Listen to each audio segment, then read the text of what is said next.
kwamba umweri wa afya na Mungu amekujalia neema, kwa sababu ya kwamba hatushughulii kawaida hata kuwa jioni ya leo. Ni kwa rehema zake Mungu imetubeba, imetuweka hai. Kwa hivyo naomba nichukue nafasi hii kwa upendo na kwa jina la Yesu Kristo niweze kuwakaribisha kwa neno lake Bwana Yesu Kristo. Najua kwamba kipindi hicho ambacho tumeomba ya kwamba ulikuwa unajiombea pia, ni kwa sababu mara nyingine usiku unangoja kuombewa. Ni kwa sababu maandiko yanasema ya kwamba ombeni nanyi mtapata, tafuteni nanyi mtaona.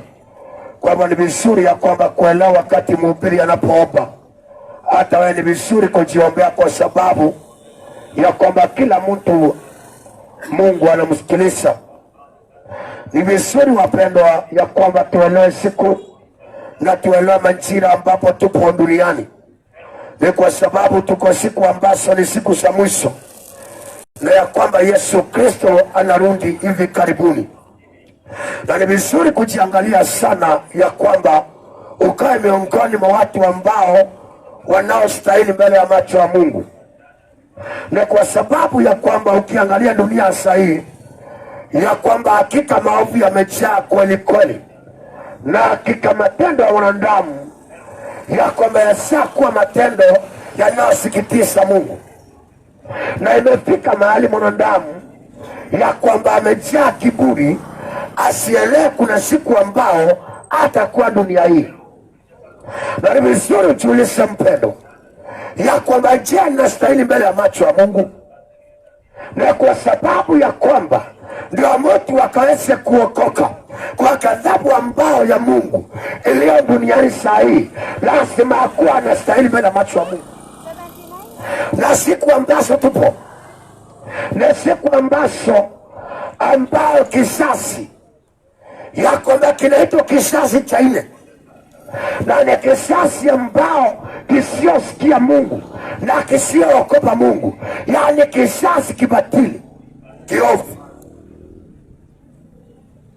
Na hakika ukiangalia matendo yanayotendeka ni matendo ambao yanasikitisha Mungu zaidi, mpaka Mungu akiangalia mwanadamu anasikitishwa, kwa sababu Mungu wako anatarajia ya kwa mwanadamu atakuwa akitenda matendo yanayotenda sasa hivi.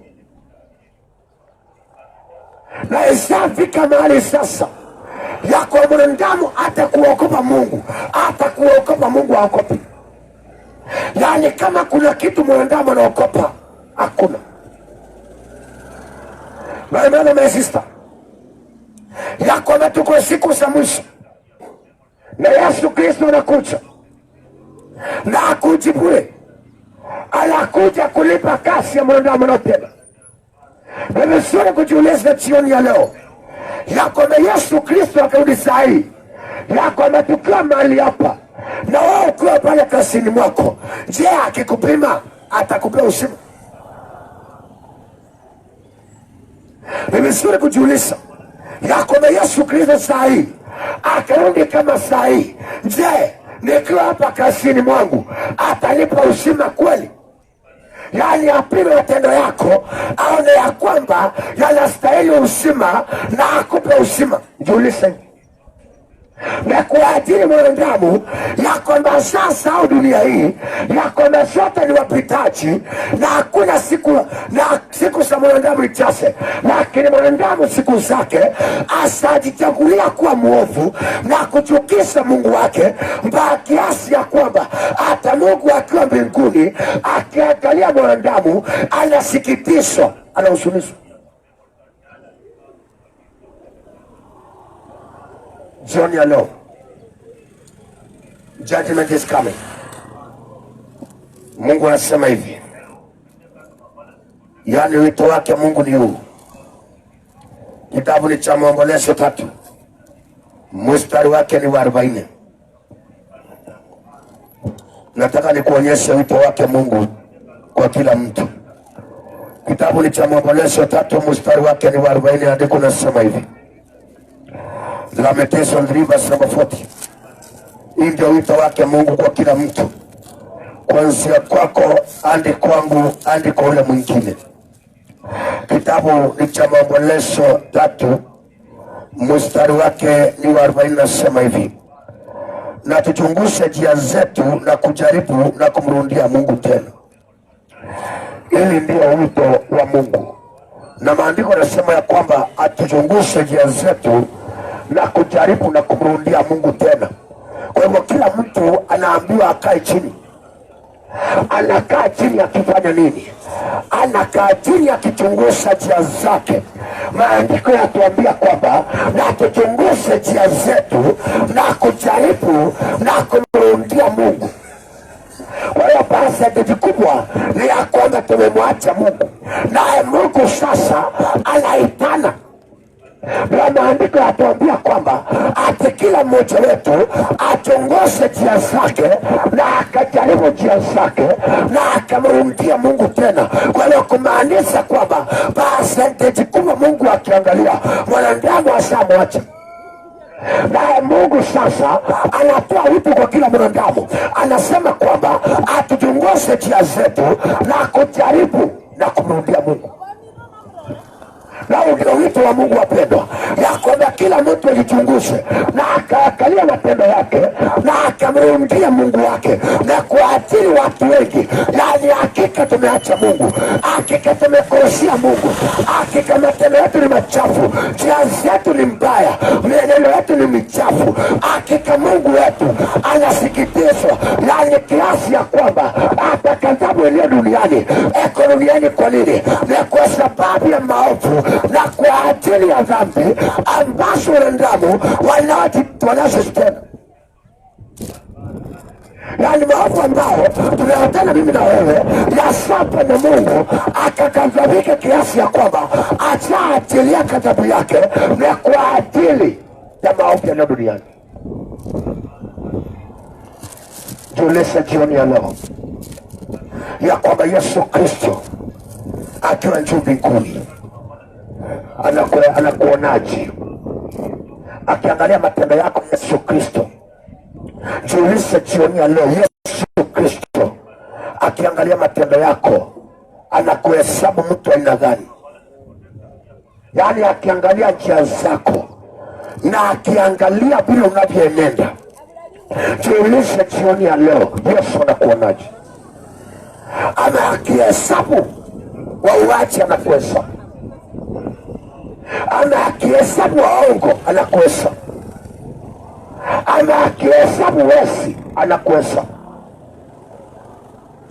Wajiulize Kristo anapokuangalia akihesabu walio hai na walio kufa anakuhesabu pande gani? Yani Kristo akihesabu waliokufa na walio hai na kuajiri watu wengi, na kwamba Kristo anawaona wakitembea, lakini Kristo akiwahesabu anawahesabu miongoni wa waliokufa. Unajua, unaweza kuwa tembea hapo unakula ugali na mandondo, lakini Kristo akikuangalia anakuhesabu miongoni mwa waliokufa. Yani unaweza kuwa mahali hapa yako mpendwa unatembea, lakini Kristo akikuhesabu anakuhesabu miongoni mwa waliokufa. Ni kwa sababu gani? Kwa sababu matendo yako ni maovu, kwa sababu mienendo yako ni miovu, kwa sababu ukiangalia dunia sahi ya kwamba hakika imejaa tamaa kwa kiasi ya kuwa mwanadamu anaabudu shetani kwa sababu ya mali. Unakuta kijana anaikili minati ati anataka aina ngani awasi akaamini ya kwamba atemoku anaasa mpangale kijana anaikili minati ndio apata ngani. Unakuta watu mwenye biashara awasi akaamini Mungu anaendea nguvu za uchakazi kwa muganga, na hakika dunia isafunikwa na wingu la giza la dhambi, na watu wasaasi Mungu, yani kiasi ya kwamba hata Mungu akiangalia mwanadamu anamhesabu ni kama asida. Watu Yesu, nimekuuliza hivi ya kwamba kama sasa ndio Kristo anatoa vitabu ni akapea watu uzima, ndio Yesu matendo yako yakesomwa, yangekuweka wapi?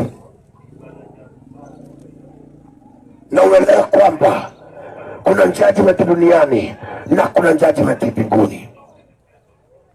Yani kwa tumaisa uovu ya kwamba kuna judgment hapa ambao uko duniani na kwa ajili ya dhambi, na siku ile pia kuna judgment pale kwa Mungu mbinguni.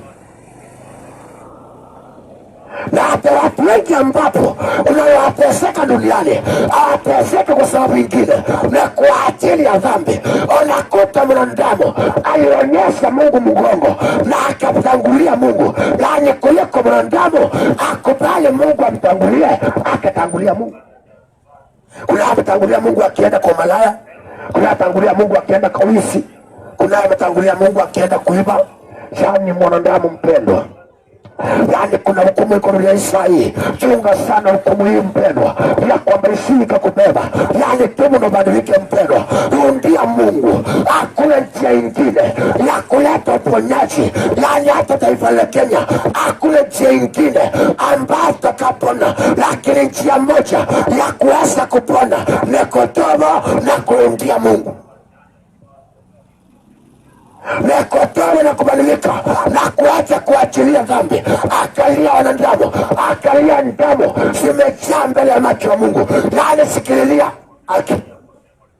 wako akiangalia kule damu za watu ambao watu waliuawa wakatolewa mimba. Mungu akiangalia, wako akiangalia kuna kijana akatoa mama yake kafara, hiyo damu ya mama yake inalia kwa Mungu. Mwekini akiangalia kuna kijana ambaye alitoa baba yake kafara, anataka aenda VIP, damu inalia kwa Mungu. Kuna mwanaume aliua mke wake, damu inalia kwa Mungu. Kuna mwekine alikata mwenzake mkono, damu inalia kwa Mungu. Na watu watajia akikagukua mama zuri, wakati ambao watu damu sinalia kwa Mungu, wakati ambao damu yani sinalia mbele ya macho ya Mungu. Sikia kitabu cha Ufunuo 6 mstari wa 10. Ufunuo 6 mstari wa 10. Sikia sana maandiko yanasema. Kitabu cha Ufunuo 6 mstari wake ni wa 10. Revelation 6 nasema 10, nasema hivi: Mungu akusaidie, anisaidie. Je, naweza kuwa kwamba nastahili kama Nuhu? Naweza kuwa kwamba nastahili kama Nuhu mpendwa? Maandiko yanasema kwamba kisasi kile kiliokuwa siku za Nuhu kilikuwa kisasi kibaya, lakini Nuhu alipatikana na stahili. Jiulize nyakati ambayo tupo, je, mimi na wewe tunastahili wapendwa? Sikiza. Wakalia kwa sauti kuu wakisema, Mola mtakatifu mwenye kweli, samani. Wakalia kwa sauti kuu wakisema, Mola mtakatifu, Mola mtakatifu mwenye kweli, hata lini utulipisia na kutuhukumia na kutupatia haki ya damu zetu, akapewa kila mtu kwa ndevu zake. Hawa ni watu wanalia mbele ya macho ya Mungu. Maandiko yasema ya kwamba watu wakalia wakionyesha Mungu, hata lini Baba watalipesa damu yetu ambao haikuwa na hatia. Kuna mwenye amevunja mtu mkono, kuna mwingine ametoa mimba, kuna mwingine amechoma bwanake kwa nyumba, kuna mwingine amekatakata watu wake, ya damu zinalia mbele ya macho ya Mungu. Na nasikia maandiko yanasema ati wakaulisha kwa sauti, hata lini Baba watalipesa damu yetu ambaye ni mwako haikuwa na hatia. Mpendo, tubu. Maandiko yametuambia tubu. Yani Mungu anakusudi baya na mwanadamu kwa sababu matendo yake maovu. Yani Mungu ako na kusudi mbaya kumtendea mwanadamu kwa sababu ya dhambi yake. Na ndio mwanadamu akaanza kujiokoa, anahitajika atubu na akabadilike ndio ajiokoe. Mwanadamu, na siku ambazo tupo ya kwamba ni siku hizo za hatari, ndio watu akaanza kujiokoa. Anafaa kukaa chini na kuangalia matendo yake na kuyaachilia maovu na kupiga magoti na kutubu na kurudia Mungu. Angalia tamaa zimejaa duniani. Unakuta mtu anaendea mganga agango. Unakuta mtu ameacha ndoa yake, ameenda kwa mpango wa kando. Unakuta mama ako na watoto 5 lakini sio wamoja. Unakuta msichana amezaa mpaka na ako yake. Unakuta msichana mpaka kanisani ameenda na akiwa na dhambi, ametoa mimba jana. Yani hakika maovu ambao watu wanatenda, hakika hata Mungu akiwa mbinguni, hakika anasikitisha na mwanadamu. Wengine ako na biashara na ukora, yani biashara yake ambao ako nayo, anaipia vitu ya mrengo, anatoa ranua, asema nimeanguki. Wengine naye unakuta mtu amekunywa dawa kulevya kiasi ya kwamba unakuta mtu yani maumbile yake amekunywa madawa kulevya. Kijana amekula mbake, amekunywa bangi, amekula kubere, kijana ako hai anuka barabarani. Yani angalia jinsi ambavyo dhambi yani zimejaa duniani, yani kiasi ya kwamba hata mwanadamu aogope mwenye kumuomba na akamheshimu kwa matendo anayotenda mabaya. Ndio sababu sasa ukiangalia sasa kisasi ya kwamba ni kisasi ambao kimeosa. Hawajui wasasi, hawajui rika ya mama zao na baba zao, hawajui chochote. Ni kisasi ambao ni kisasi cha usawa wa nyoka. Ndio sababu unakuta msani miaka 40 ameshikwa kama msana kama miaka 25 amekaweka ni kamke yake. Unakuta kijana ni wa miaka ngapi? Kijana akona miaka 23 anachukua mimba wa miaka 45 bibi yake na anamweka nyumba. Yani kisasi ya sahi ya kwamba ni kisasi kinajisi, yani kisasi kiofu ambacho Mungu anakiangalia na stuka. Anakuta wengine wako uchi barabarani. Unakuta msimama wa miaka 40 amevaa mbaika barabarani atembea. Anakuta mama wa miaka 45 na miniskati mapacha iko barabarani akitembea mtaani. Na hata msichana wake watembea wawili, yani yeye na msichana wake wamevaa nguo mbaya wako mtaani watembea. Watu wanapigwa picha, msichana akipigwa picha, mama yake anapigwa picha, nakaa kama busi.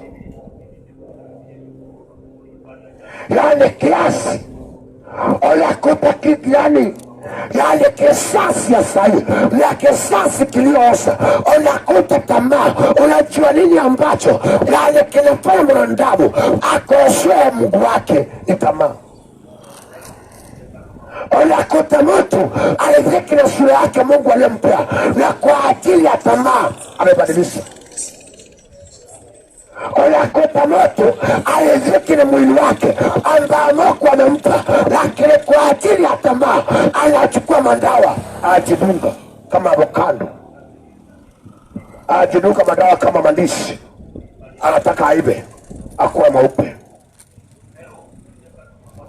Unakuta kwa ajili ya tamaa ya kama mtu aliziki, unamkuta Mungu amempa nywele, lakini kwa ajili ya tamaa aliziki hizo nywele anaongeza bandia juu.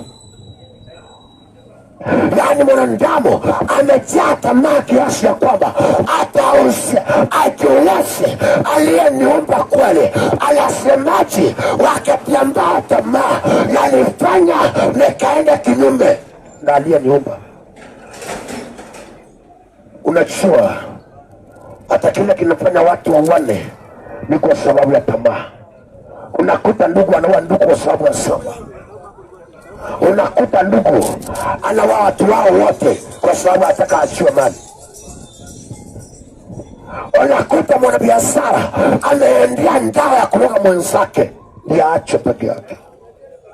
Tamaa. Tamaa. Yani hakika mpendwa, yajiulize kwamba are you worthy before the eyes of God?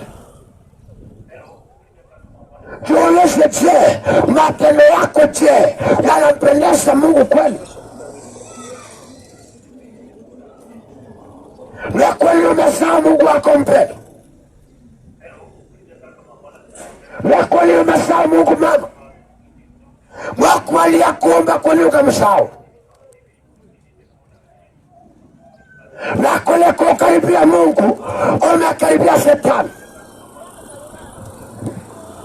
Yani kuliko mtu akaribia Mungu amekaribia Shetani tulevi, amekaribia Shetani anaitwa malaya, amekaribia Shetani anaitwa wanawake mganga, amekaribia Shetani anaitwa miniskati.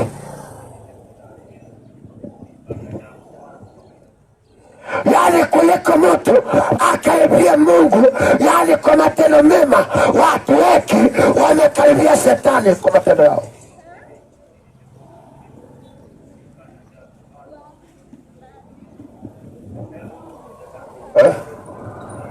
Wani kuna hatari wewe. Mungu alikuumba hakukuumba ukiwa mwishi, sasa ni mwishi. Mungu hakukuumba na ndai kichwani, sasa umepaka ndai. Mungu hakukuumba umepaka waksi, sasa umepaka waksi. Mungu hakukuumba na laini kichwani, sasa umejaza laini kichwani. Mungu hakukuumba na mbaki kwa mdomo, sasa umejaza mbaki. Mungu hakukuumba na matawi mdomoni, lakini sasa unakula matawi kama mbuzi. Yani Mungu anasikitishwa. Anasema ya kwamba sasa nimengushuhudia watu hawa. Sikia kitabu cha Yeremia 26. Yeremia 26 basi na madhiri inasema hivi. Sikiza vile Mungu anasema katika Yeremia 26. Sikiza vile Mungu anasema katika Yeremia 26 mstari wa 2 anasema Bwana asema hivi: simama katika uwanja wa nyumba ya Israeli useme na miji yote ya Yuda wajao ili kuabudu katika nyumba hii. Tuende mstari wa 4.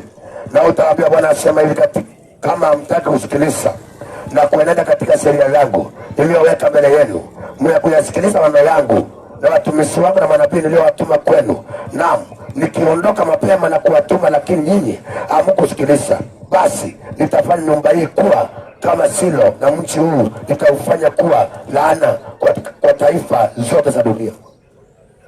Huyu ni Mungu anasema hivi. Anasema ya kwa Mungu tumena watu wasikie sauti yake, lakini Mungu anasema ya kwamba watu wamekataa kusikiliza.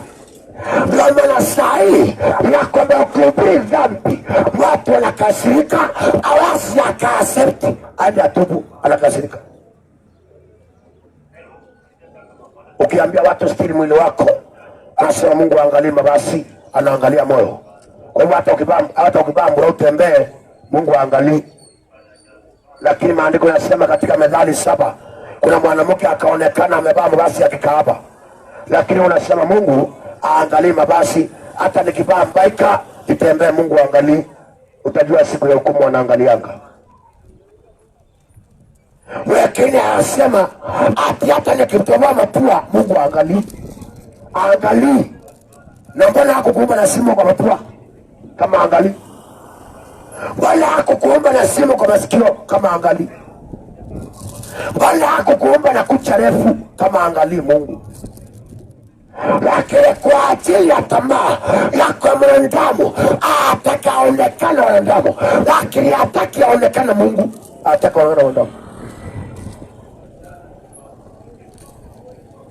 Ndio sababu kisasi hiki ya kwamba ni kisasi kichafu sana. Unakuta kijana usiku analala kupiga masturbation mpaka asubuhi. Unakuta kijana usiku analala kufanya ushoka mpaka asubuhi. Yani akalia jinsi ambavyo akikama hofu anatendeka basi for hofu. Mwanadamu hakuna hofu. Na Mungu asema sasa, na kwa ajili nimetumana kwa watu hawa wasakataa kusikiliza, wakaendelea kuvyake, wakaendelea kudharau, akasema hakika nikojeni sasa iachilie ghadhabu. Mpendo, kimbia dhambi ndio kaweza kuokoa na ghadhabu iliyo duniani sahi ya Mungu.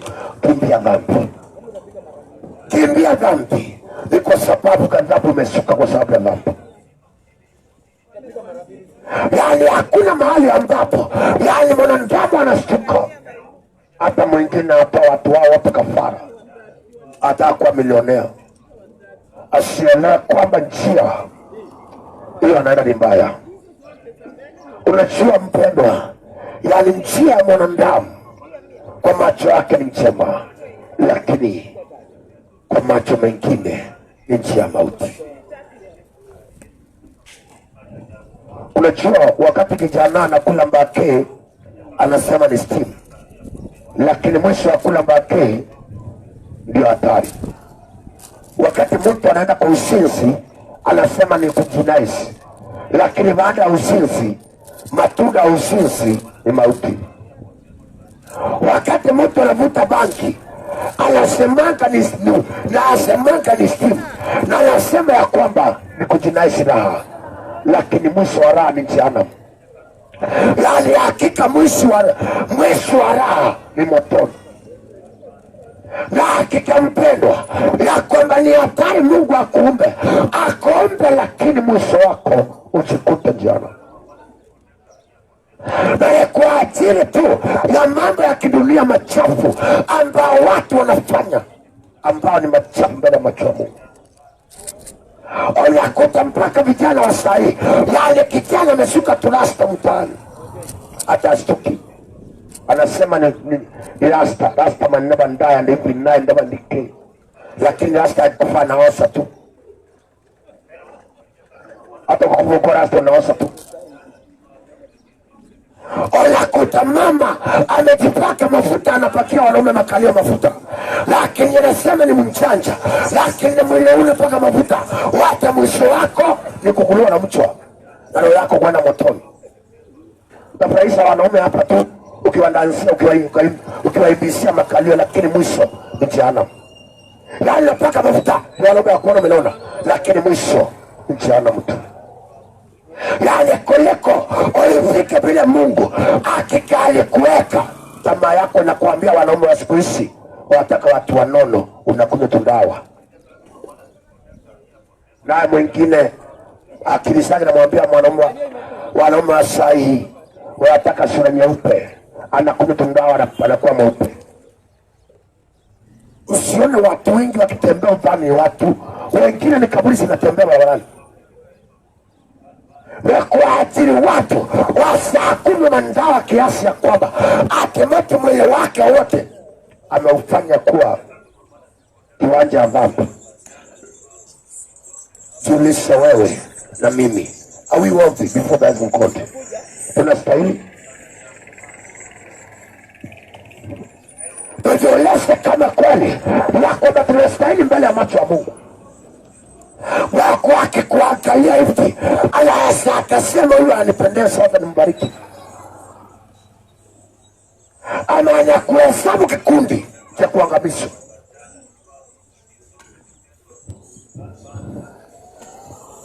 Anakuhesabu miongoni mwa watu ambao watakao malisho na ghadhabu yake, ama anakuhesabu miongoni mwa watakao okolewa na ghadhabu. Maneno haya ni machungu sana kwako. Unajua, wacha nikuambie hivi, Unaona hiyo mkono ambao mtu anahubiriwa anarusha hivi, kuna siku itasimama ikatae kasi. Hiyo miguu mtu anapeleka kuenda kuiba, itasimama ikatae kasi. Jiulize, barikiwa ndugu yangu, jiulize kwamba moyo wako utakuwa wapi siku hiyo.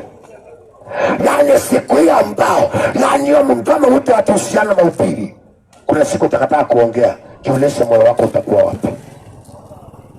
Yani ya maneno matusi unainua ukitukana, kuna siku mdomo utakataa kasi. Jiulize kwa mkono wa nani. Yani nikueleze kwamba nakuambia miguu ambao mtu atembeza kwa ulevi, kuna siku itakataa kasi. Miguu ambao mtu anatembeza kwa usinzi, itakataa kasi siku moja. Jiulize utakuwa mgeni wa nani. Ya miguu ambao mtu anatembea kwenda kupigana, yani kuna siku itakataa kasi. Jiulize utakuwa mgeni wa nani. Hiyo ndio hatari. Yani ya miguu mtu anabeba anaelekea kwa hospitali kutoa mimba, kuna siku itakataa. Jiulize utakuwa mgeni wa nani. Unajua kila kitu kilicho na advantage kiko na disadvantage. Hata unaweka sindano ya kupanga usasi, huo daktari akuweke hiyo sindano, muulize disadvantage ya hii sindano ni gani, uone kama atakuambia. Yani ulese, unajua kila kitu ambacho yani kiko na advantage, kiko na disadvantage. Hata mlevi akilewa anasemanga Yesu atengeneza pombe, lakini mkuta amechomeka maini. Anayevuta bangi anasema Yesu aliumba mimea yote, lakini unamuona anamkuta amevuta bangi amekuwa mwedi mdomo. Anakuta mtu amevuta bangi anakuwa kama masihi, na anasema mimea yote ni ya Mungu. Anakuta mwingine amevuta stikala anakoa, unamngoja ni kama ngari kwa mjambo linangojewa.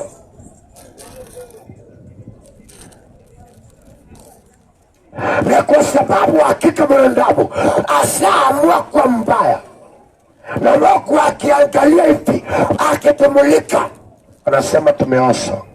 Kwa sababu imefika mahali sasa tunaona wanaume kwa wanaume na wanawake kwa wanawake. Ndio maana tumefika, Mungu anakuambia mama saa, unamwambia kuna daktari anayekanga family plan ya miaka 5, siwezi nikasaa. Mungu anakuambia vaa mzuri, unamwambia nikivaa mzuri sitaonekana. Unavaa kama msinzi, unavaa nguo inakumbana, nguo yako ya ndani imenyisora, na uko pale unasema Yesu ni Bwana. Unakuta mwingine msera kanisa ako na mke wenyewe kwake, na kanisani anasema naenda mbinguni. Unakuta mhubiri ako na mke ameweka kwa mbana, na baadaye utamkuta ako na mshirika wanaenda naye town kwenda kufanya usinzi. Yani angalia vile ambavyo watu wanasema sere drama. Na kwa ajili wapendwa, yani watu wengi nimesema ukimbia dhambi na utubu. Na kuambia njia moja, bado ghadhabu ya Mungu bado ndio sasa imeanza. Chunga usikuwa miongoni mwa watakaolia kwa ghadhabu. Na ghadhabu ya Mungu imeanza hii.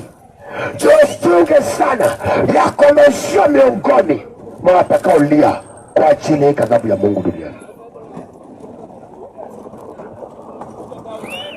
Ng'ang'ana kutubu, ng'ang'ana kujichunguza na kuamua kutubu na kurudia Mungu. Na kwa sababu hakika mahali tunaelekea ni kubaya. Yani kama utakuwa umetubu na kujitakasa, mahali ambao tunaelekea hakika ni machozi tu. No peace for sinners. Hakuna amani kwa mwenye dhambi. Amani iko kwa mtu mtakatifu. Yani hakuna amani kwa mwenye dhambi ama ni kwa mtu anayejitakasa. Yani kwa mwenye dhambi ni huzuni tupu, lakini kwa anayejitakasa ni heshima na utukufu. Ndio sababu kisasi cha Nuhu ya kwamba kila kisasi kiliendelea kuasi, lakini Nuhu akapatikana astahili, akaokolewa. Yani katika kisasi cha Nuhu, maandiko yasema ya kwamba hakika Nuhu alikuwa anastahili, akakombolewa. Julia sahi Kenya ambao inaendelea kuadhibiwa na Mungu na dunia mzima inaendelea kuadhibiwa, jiulize, je, utaonekana unastahili wewe?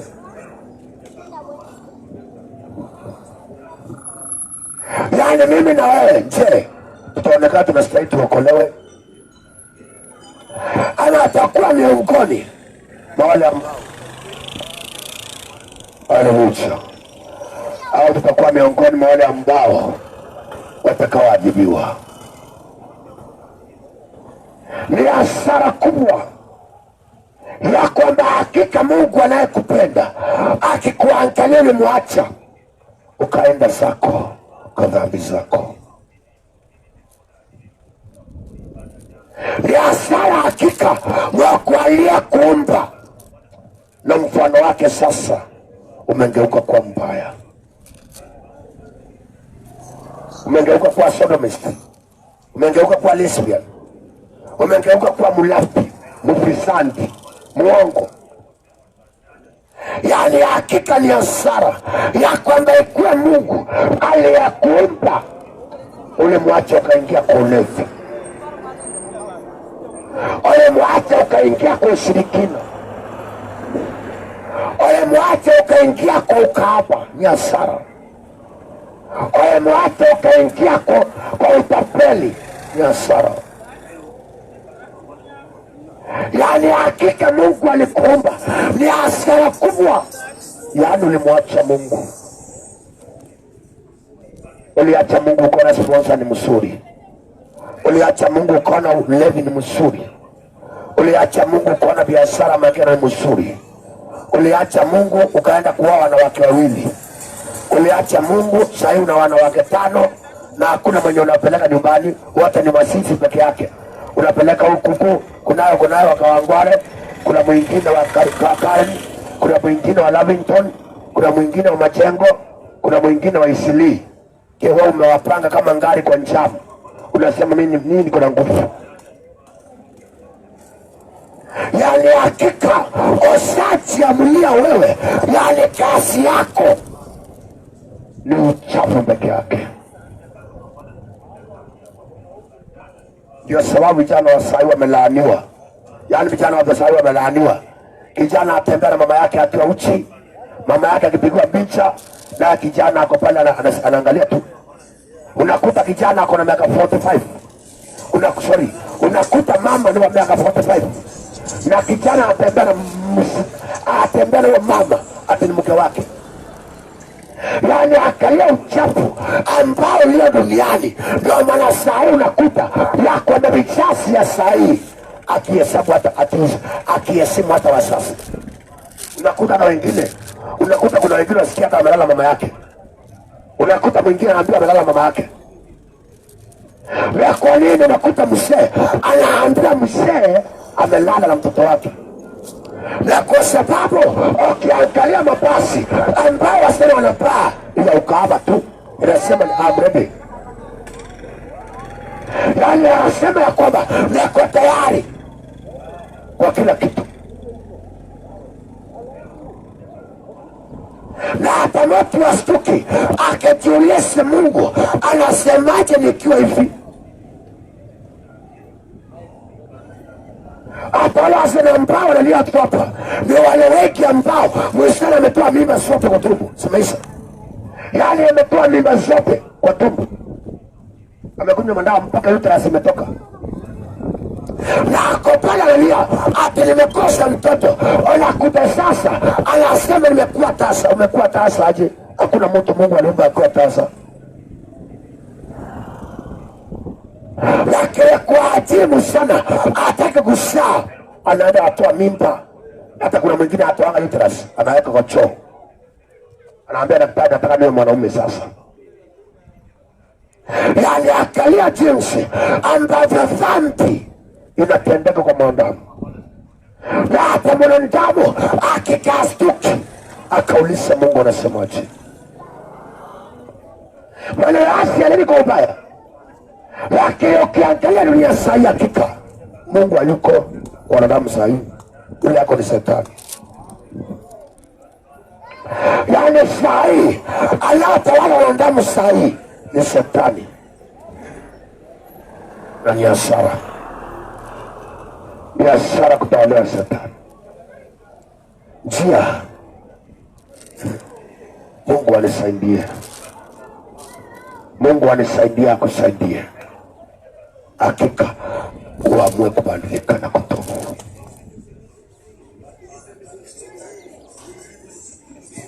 Yani Mungu akusaidie na nisaidie. Hakika niamue kutubu na kubadilika. Hiyo ndiye Mungu. Because judgment is still on. Judgment is still on. Na uyatapatikana ni kubebwa. Judgment is still on. Oya atakaye patikana hakika ni kubebwa. Chunga ghadhabu hii saa iko duniani isika kubeba. Sasa ukiangalia Madagascar ni vita. Tanzania hapa soda mistini ya dhalali sasa. Yale sasa ukienda Tanzania saa hii usiku unafanya viwanjani. Ukiangalia Madagascar ni vita. Dunia soda saa hii dunia imejaa judgment ya Mungu saa hii. Yani hakuna mahali sahi kuna amani, na kwa ajili ghadhabu ya Mungu ya kwamba isashuka duniani, hakuna mahali ambao kuna utulivu na amani. Lakini heri mtu ambaye anaojitakasa na kutubu na kubadilika. Heri mtu ambaye anaojitakasa na kutubu na kubadilika kuliko mtu anaendelea kuharibika sahi. Heri mtu ambaye anaokaribia Mungu, yani kuliko mtu ambaye anaokaribia dhambi. Heri anaokaribia Mungu kuliko anayekaribia uchafu. Wala story kutoka mahali uingia, yani kwele jela uliingia mpendo. Kama ni jela wizi, toka hiyo jela, utubu badilika. Yani kama ni jela ulevi uliingia, yani toba utoke na badilike. Kama ni jela ya ushirikina uliingia, kimbia utubu badilike. Wewe ambao ulitupa mtoto wako, mke wako na watoto, utubu badilika, mrudi kwa mke wako.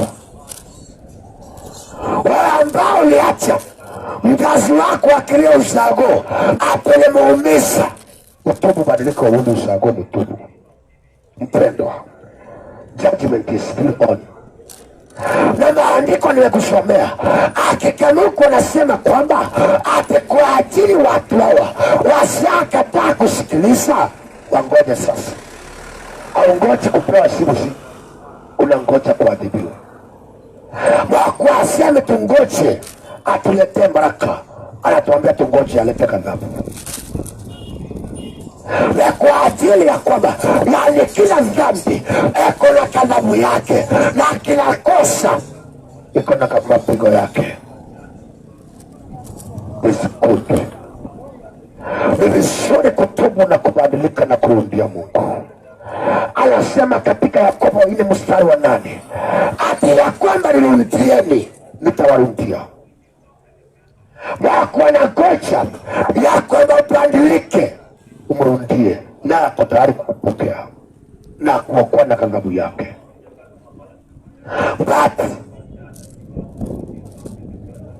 kama utaendelea hivi, we are going to face the consequences.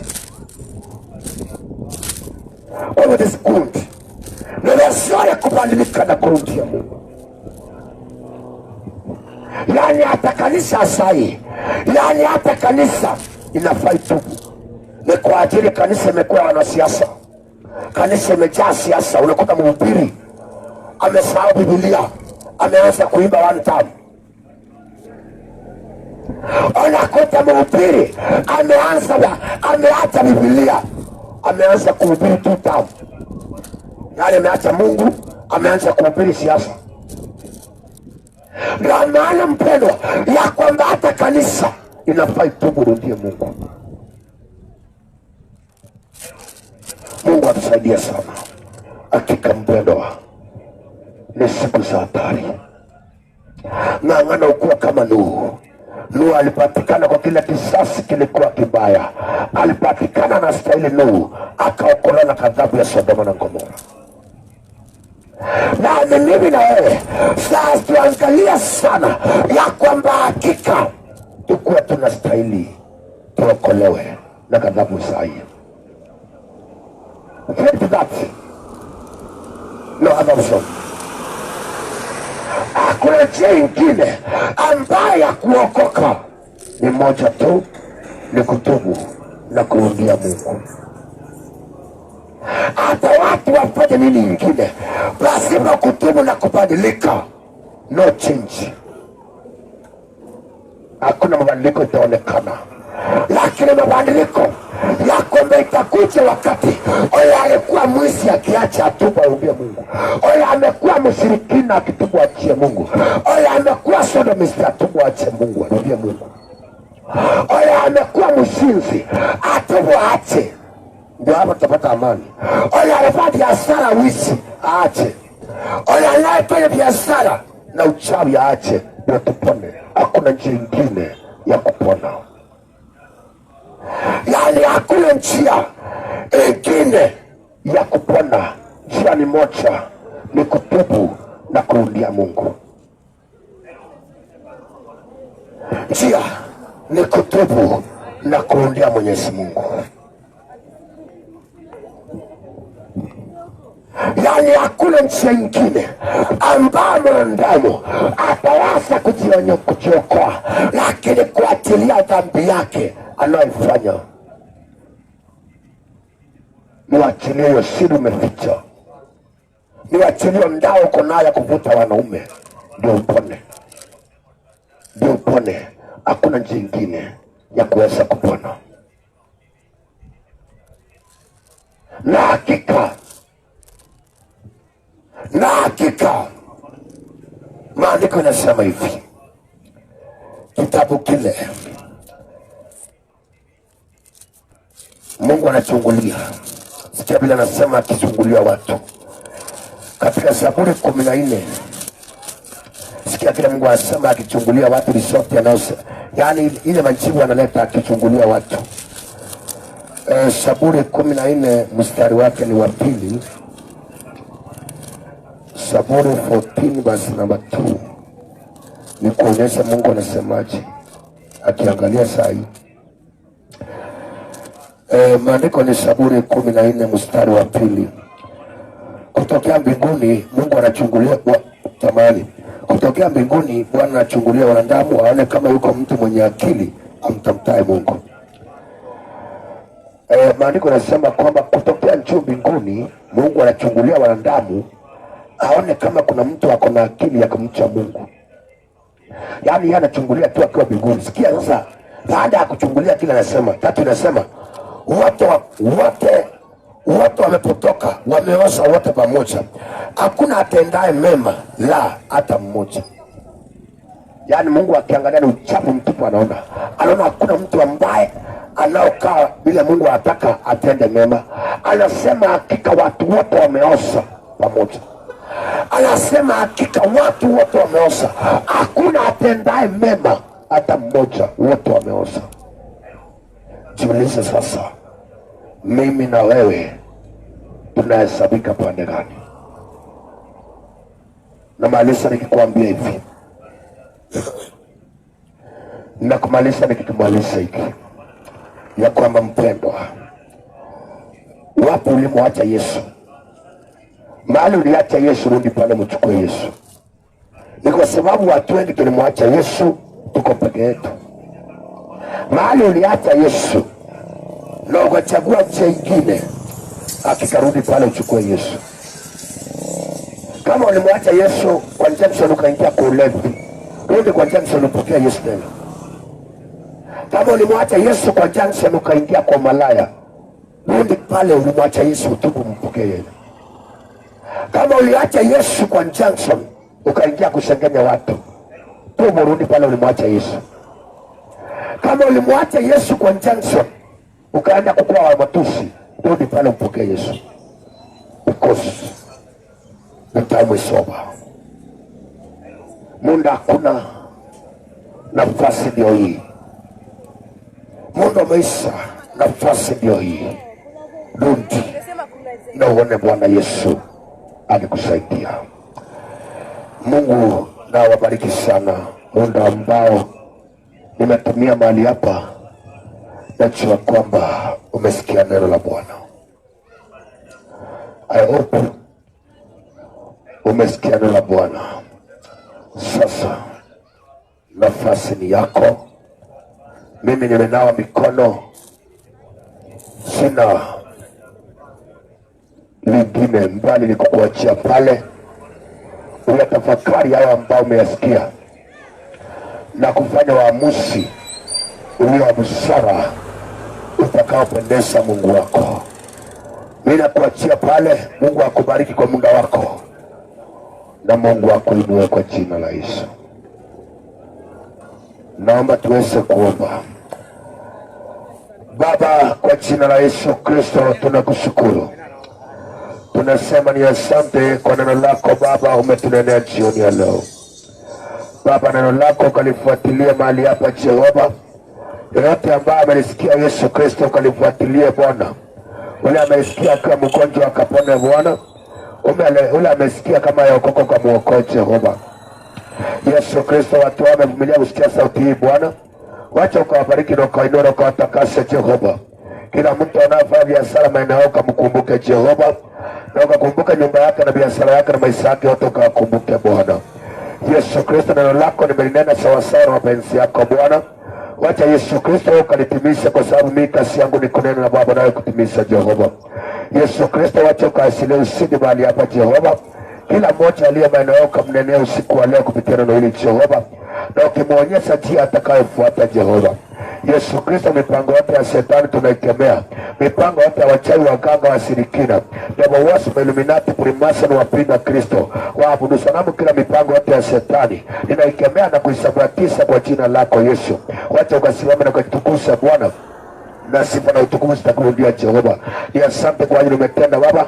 Asante kwa ibada hii Bwana imefanyika mahali hapa Jehova. Tunakushukuru na kukuinua na kukuabudu Mfalme, na kusema wewe ni Baba na hakuna mwingine kama wewe Bwana. Na nikupitia kwa jina lako Yesu Kristo. Asante Bwana, jioni ya leo ikawa jioni njema. Kila mmoja jioni yake ikawa jioni njema Baba, katika jina lako Yesu Kristo. Ni asante kwa umetenda Baba, na ni kwa jina lako Yesu Kristo ninaomba na kuamini. Amen. Mungu awabariki sana. Na Mungu awainue sana. Asanteni sana watazamaji wetu. Mungu awabariki sana kwa bado zako umetumia kutuangalia. Mungu akuinue sana kwa hiyo bado umetumia kuangalia mahubiri, na Mungu akulipe. Nani ambao mlikuwa mnasikiliza mahali hapa, Mungu awabariki. Na Mungu akawainue kwa jina lake Yesu. Ujuani mbao usitende, Yesu anarudi. Kama unapitia sala jivumilia, ngoje Bwana Yesu. Mungu awabariki sana. Kanisa letu linaitwa All The Way Ministries. Kanisa letu linaitwa All The Way Ministries. Liko pale Mau chini. Na ukitaka kuniona saidi, namba ya simu naweza kupea ni 07 90 711 806. Kanisa letu linaitwa All The Way Ministries. Liko pale Mau. So kwa mwelekezo ya kanisa unaweza piga namba ya simu 0790 711 806. Unaweza ukatumia namba na utaelekezwa mahali kanisa lipo. Nimesiri kujitakasa na kuendelea kukaa kwa utakatifu, ni kwa sababu Yesu Kristo anakujia watakatifu duniani. Mungu awabariki sana.